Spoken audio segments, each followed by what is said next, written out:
后来阿公这个郭台铭最后会决定不爱选，是因为歌问题的关系。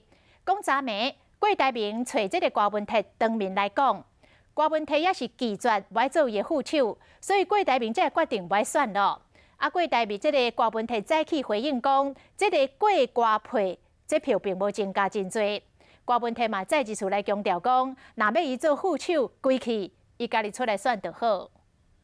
本来就打算扮演一个辅选的角色嘛，哇！现在这太突然了，这个我跟你们一样 shock 了。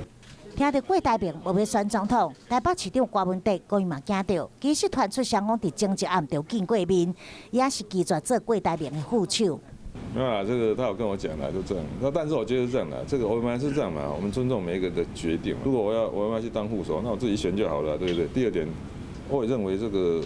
票没有增加多了，郭科配没有比郭科和增加多少票。独立参选者伫9月17之前必须要到中选会办理人数登记。郭台铭无要选总统，那呢郭文德敢要选？早一个月前讲，我们还可以准备的。现在讲我还去找副总统，实在是你要不要找一个副总统来跟我搭档？不会。哇，这个太突然了啦！这个我出门的时候问陈佩琪说：“那个登记要多少钱？”他说100万。我说你有没有？不过其实只要伫11月2日进前，亲民党愿意提名，郭文德也有机会选总统。哇，那就另外一个故事了。This is another story。到底要偌济人马投入2020总统大选，无到最后一刻，恐惊也有变数。